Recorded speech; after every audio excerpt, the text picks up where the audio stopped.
Welcome back. పలు వార్తాపత్రికలో ఉన్న కొన్ని ప్రధానాంశాలు ఇప్పుడు చూద్దాం. ముందుగా ఈనాడు. కేసీఆర్ అనే మొక్కను మళ్లీ మొలవనివ్వను, ప్రత్యేక రాష్ట్ర ఏర్పాటునే మోదీ అపహాస్యం చేశారు. ఆయనకు గులామైన కిషన్ రెడ్డికి తెలంగాణలో ఉండే అర్హత లేదు. ఇక వరంగల్ ను అభివృద్ధి చేసే వరకు నిద్రపోను, 100% రైతు రుణమాఫీ చేస్తాం. ఇందిరా మహిళా శక్తి విజయోత్సవ సభలో ముఖ్యమంత్రి రేవంత్ రెడ్డి ఈ వ్యాఖ్యలు చేసినట్టుగా తెలుస్తోంది. దానికి సంబంధించిన పిక్చర్ ఇక్కడ చూడొచ్చు.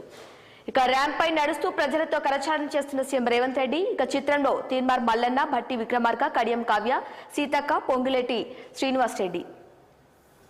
ఇక భవిష్యత్తులో క్రమబద్ధీకరణ చేపట్టొద్దు, ఇప్పటికే జరిగిన వారిని తొలగించొద్దు. సెక్షన్ 10A రాజ్యాంగ విరుద్ధం, కాంట్రాక్టు ఉద్యోగుల క్రమబద్ధీకరణకు తెచ్చిన జీవో 16 చెల్లదు. ఇక హైకోర్టులో ధర్మాసనం ఈ తీర్పును వెలువరించినట్టుగా తెలుస్తోంది. ఇక బ్రెజిల్లోని రియో డి జనీరోలో G20 సదస్సు సందర్భంగా బ్రిటన్ ప్రధాని కీర్ స్టార్మర్తో నరేంద్ర మోదీ. దానికి సంబంధించిన పిక్చర్ ఇక్కడ చూడొచ్చు.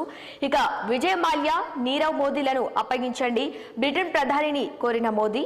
పలు దేశాధినేతలతోనూ ప్రధాని భేటీ.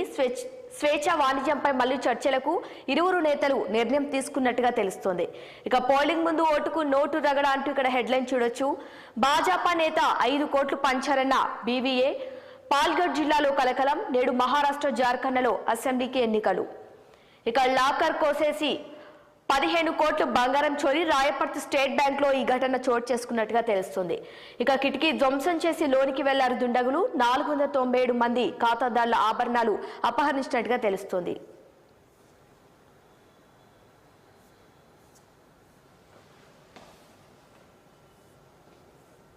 ఇక అణుయుద్ధ ముప్పు, అణ్వస్త్ర వినియోగానికి వీలు కల్పించే దస్త్రంపై పుతిన్ సంతకం చేసినట్టుగా తెలుస్తుంది. ఇక రష్యాపైకి దీర్ఘ శ్రేణి క్షిపణులను ప్రయోగించిన ఉక్రెయిన్, యుద్ధ ముఖ చిత్రాన్ని మార్చేసిన బైడెన్ నిర్ణయం. ఇక రేపటి నుంచి లోక్ మంథన్, హైదరాబాద్ శిల్పారామం వేదికగా ఈ కార్యక్రమాలు జరగనున్నట్టుగా తెలుస్తుంది. ఇక 22న రాష్ట్రపతి చేతుల మీదుగా మేధో మథనం ప్రారంభం కానున్నట్టుగా కూడా తెలుస్తుంది. ఇక కేంద్ర మంత్రి కిషన్ రెడ్డి ఈ వ్యాఖ్యలను వెల్లడించారు. ఇక విలేకరుల సమావేశంలో మాట్లాడుతున్న కేంద్ర మంత్రి కిషన్ రెడ్డి పక్కనే నందకుమార్ ఉన్నట్టుగా దానికి సంబంధించిన పిక్చర్ ఇక్కడ చూడొచ్చు.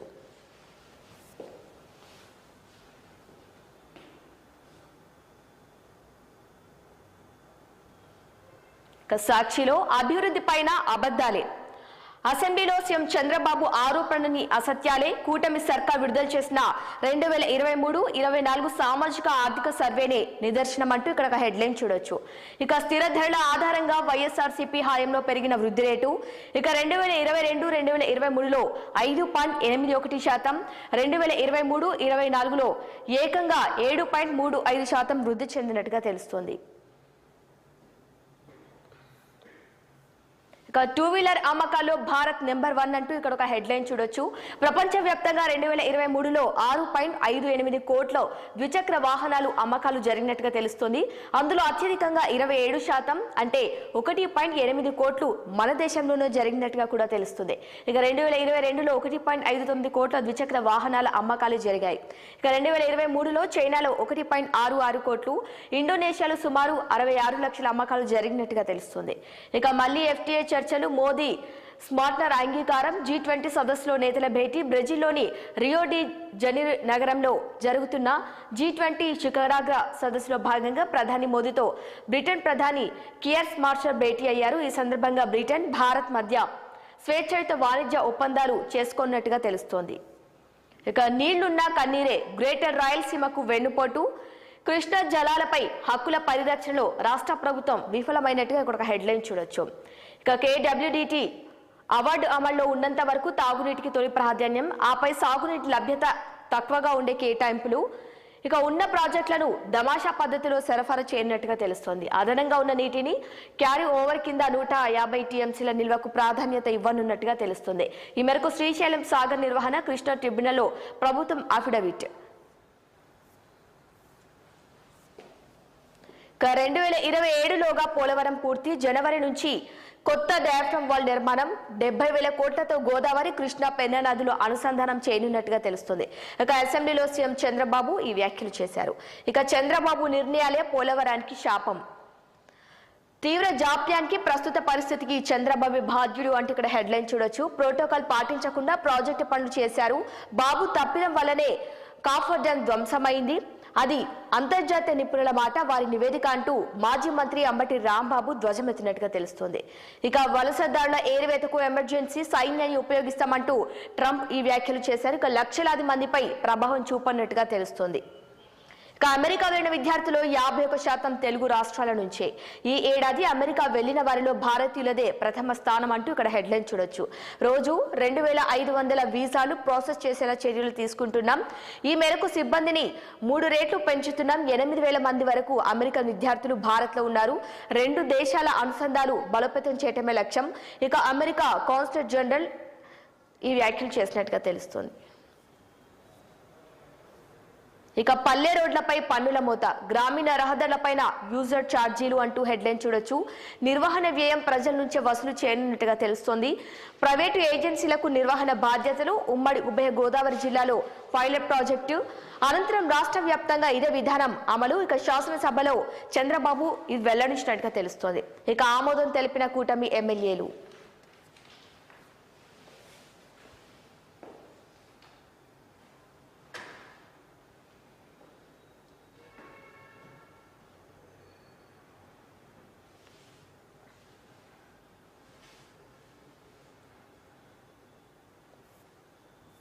ఇక వెలుగులో, మాపై మిసైల్ దాడులు చేస్తే అణుబాంబు వేస్తాం, అణ్వాయుధ పాలసీని సవరించిన రష్యా అధ్యక్షుడు పుతిన్. ఇక రష్యాపై లాంగ్ రేంజ్ మిసైల్స్ ప్రయోగానికి ఉక్రెయిన్ బలైన అనుమతి, అమెరికా నిర్ణయానికి కౌంటర్ గా నిబంధనలు మార్చిన రష్యా. అదేవిధంగా అణ్వస్త్ర దేశాల సాయంతో అణ్వస్త్రాలు లేని దేశాలు దాడి చేసిన ఉమ్మడి దాడిగానే లెక్క. మిత్ర దేశం బెలారస్ పై దాడి చేసిన అణుబాంబులు వేసేలా కొత్త రూల్స్, రష్యాపైకి 6 అమెరికా క్షిపణులను ప్రయోగించిన ఉక్రెయిన్ అంటూ హెడ్లైన్స్ చూడొచ్చు. ఇక వరంగల్లో 10 కోట్ల బంగారం చోరీ, ఎస్బీఐ లాకర్ నుంచి ఎత్తికెళ్లిన దొంగలు.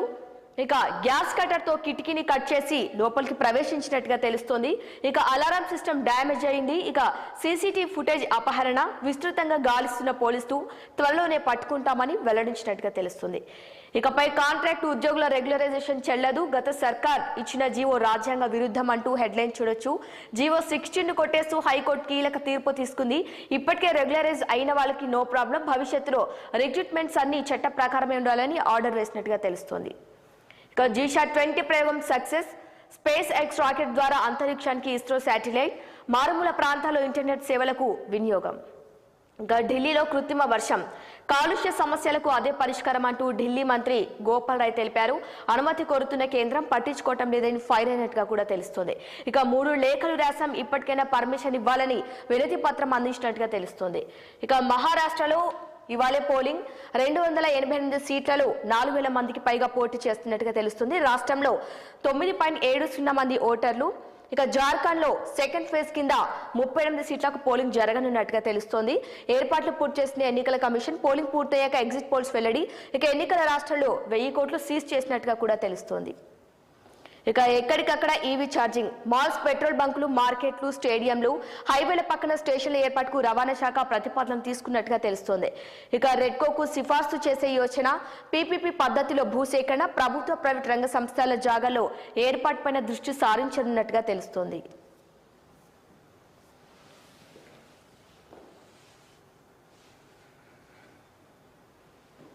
దిశ మెయిన్ లో చూస్తే కేసీఆర్ అసెంబ్లీకి రా, నీ సంగతి తేలుస్తా అంటూ మెయిన్ హెడ్లైన్ చూడొచ్చు. బీఆర్ఎస్ అనే మొక్కను మళ్లీ మొలవనివ్వను, నిన్ను తొక్కుకుంటూ సీఎం కుర్చీలోకి వచ్చా అంటూ రేవంత్ రెడ్డి వ్యాఖ్యలు చేసినట్టుగా తెలుస్తుంది. ఇక కిరాయి మనుషులతో కుట్రలు చేసిన వారితో ఊచలు లెక్కబెట్టిస్తా, ఫామ్ హౌస్ లో పడుకొని స్కెచ్లు వేస్తే నాకు తెలియదనుకున్నావా, కుక్క కాటుకు చెప్పు దెబ్బలు అనే మందు నా దగ్గరుంది. ఇక తాగుబోతుల సంఘం రాష్ట్ర అధ్యక్షుడు కేసీఆర్ అంటూ ఘాటుగా విమర్శలు చేసినట్టుగా తెలుస్తుంది. బీఆర్ఎస్ 10 ఏళ్లలో పూర్తి చేయని కాళోజీ కళాక్షేత్రాన్ని మేము కంప్లీట్ చేశామంటూ కూడా తెలిపారు. ఇక ఇది ఆడబిడ్డల ప్రభుత్వం, సోలార్ పవర్ ప్రాజెక్టులను మహిళా పారిశ్రామికవేత్తలకు అప్పగిస్తాం. ఇక కిషన్ రెడ్డి, నీకు తెలంగాణలో ఉండే అర్హత లేదు, సోనియమ్మ లేకుంటే తెలంగాణ వచ్చేదే కాదు. ఇక ఆమె కాలు కడిగి నీళ్లు నెత్తిన చల్లుకో, మోడీకి ఈడిగం చేసిన పాపం కొంతైనా తగ్గుతుంది అంటూ వరంగల్ సభలో సీఎం రేవంత్ రెడ్డి విమర్శలు చేసినట్టుగా తెలుస్తుంది. ఇక మహిళల అభ్యున్నతి కోసం ఎంతైనా ఖర్చు చేస్తామంటూ డిప్యూటీ సీఎం భట్టి విక్రమార్క తెలిపారు. ఇక వరంగల్ అభివృద్ధికి 6000 కోట్లు అంటూ పీసీసీ చీఫ్ మహేష్ కుమార్ గౌడ్ వెల్లడించారు. ఇక 6 గ్యారెంటీలను అమలు చేసి తీరుతామంటూ మంత్రి పొంగులేటి తెలిపినట్టుగా తెలుస్తుంది. ఇక వరంగల్లో కాళోజీ కళాక్షేత్ర ప్రారంభం, దానికి సంబంధించిన పిక్చర్ ఇక్కడ చూడొచ్చు. ఇందిరాగాంధీ చిత్రపటానికి సీఎం రేవంత్ రెడ్డి నివాళులు అర్పిస్తున్న ఇమేజ్ ఇక్కడ చూడొచ్చు. కాళోజీ కళాక్షేత్రాన్ని ప్రారంభిస్తున్న CM Revanth Reddy, deputy CM, మంత్రులు. వరంగల్లో కాళోజీ కళాక్షేత్రం ప్రారంభం. ప్రజాకవి కాంస్య విగ్రహం ఆవిష్కరించిన సీఎం రేవంత్ రెడ్డి 4601.15 కోట్లతో అభివృద్ధి పనులకు శంకుస్థాపన చేయనున్నట్టుగా తెలుస్తుంది. ఇక జియో 16 రద్దు రద్దును కొట్టేసిన తెలంగాణ హైకోర్టు. ఇది రాజ్యాంగ విరుద్ధమని కామెంట్. కాంట్రాక్ట్ ఉద్యోగులను రెగ్యులరైజ్ చేయొద్దని ఆదేశాలు జారీ చేసినట్టుగా తెలుస్తుంది. ఇప్పటికే రెగ్యులరైజేషన్ అయిన వారికి ఇబ్బంది లేకుండా ఉద్యోగాల్లో కొనసాగేలా వెసులుబాటు కూడా చేస్తున్నట్టుగా తెలుస్తుంది. ఇక బీఆర్ఎస్ సాయంలో 5547 మంది క్రమబద్ధీకరించినట్టుగా కూడా తెలుస్తుంది. ఇక విజయ్ మాల్యా, నీరవ్ మోదీకి అప్పగించండి బ్రిటన్ ప్రధానిని కోరిన మోదీ. జియో 20 సదస్సులో భాగంగా భేటీ జరిగినట్టుగా తెలుస్తుంది. ఇక సాగు చేసిన రైతు ఖాతాలోనే నగదు జమ. వరి, పత్తి కొనుగోళ్లపై అధికారులు అప్రమత్తంగా ఉండాలి అంటూ హెడ్లైన్ చూడొచ్చు. పంట కోసిన తర్వాత వాటి అవశేషాలను కాల్చొద్దు. రైతు నేస్తంలో మంత్రి తుమ్మల నాగేశ్వరరావు ఈ వ్యాఖ్యలు చేశారు. ఇక కొడంగల్ ఏమైనా పాకిస్తాన్ బార్డరా అంటూ కేటీఆర్ ప్రశ్నించినట్టుగా తెలుస్తోంది. లగచర్లలో నిర్బంధాన్ని ఎత్తివేయాలి. మహిళా సంఘాల నేతలపైన దౌర్జన్యం ఏంటి అంటూ కేటీఆర్ మండిపడ్డట్టుగా తెలుస్తోంది. ఫ్యాక్ట్ ఫైండింగ్ కమిటీలను అడ్డుకోవటం అంటే సర్కార్ తప్పు చేసినట్లు అని వ్యాఖ్యానించారు. వాస్తవాలను తొక్కిపెట్టేందుకు ప్రభుత్వం ప్రయత్నిస్తోంది అంటూ కేటీఆర్ విమర్శించారు. రేపు మహబూబ్ నగర్ లో బీఆర్ఎస్ మహాధర్నా చేయబోతున్నట్టుగా కూడా ఇక్కడ హెడ్లైన్ చూడొచ్చు. నేడు మహారాష్ట్ర అసెంబ్లీ పోలింగ్. 288 స్థానాల్లో 4136 అభ్యర్థులు పోటీ చేయనున్నట్టుగా తెలుస్తోంది. ఇక ఎన్నికలకు సర్వం సిద్ధం చేసిన ఈవీ 4 చీలిక పార్టీలకు చావోరేవో. జార్ఖండ్ 2 విడతలో 38 సీట్లకు ఎన్నికలు జరగబోతున్నట్టుగా తెలుస్తుంది. ఇక బరిలో సీఎం సోరెన్ సహా పలువురు నేతలు. సాయంత్రం ఎగ్జిట్ పోల్స్ 23న 2 రాష్ట్రాల్లో రిజల్ట్స్ రానున్నట్టుగా తెలుస్తోంది. ఇక లగచర్ల సురేష్ లొంగుబాటు. కొడంగల్ కోర్టులో హాజరుపరిచిన పోలీసులు 14 రోజులు రిమాండ్ విధించినట్టుగా కూడా తెలుస్తుంది. ఇక సంగారెడ్డి జైలుకు తరలిస్తున్న ఇమేజ్ ని ఇక్కడ చూడొచ్చు. పట్టంకు ప్రత్యేక బ్యారక్, ఇంటి భోజనం ఇవ్వాలంటూ హైకోర్టు అనుమతి ఇచ్చినట్టుగా తెలుస్తుంది. ఇక దిశ విలేకరిపై త్రిపుర ఎండీ దాడి. 10 మందితో కలిసి అటాక్ అంటూ ఇక్కడ హెడ్లైన్ చూడొచ్చు. దిశ కథనాలతో ఆఫీసర్లు సర్వే చేసినందుకు అక్కసు. తహసీల్దార్, ఇరిగేషన్ ఆఫీసర్ సమక్షంలో అటాక్ జరిగినట్టుగా తెలుస్తుంది. ఇక ఇవి ఇవాల్టి పలు వార్తాపత్రికలో ఉన్నటువంటి ప్రధానాంశాలు. Keep watching 6 TV. సామాన్యుడి ఆరు ప్రాణం.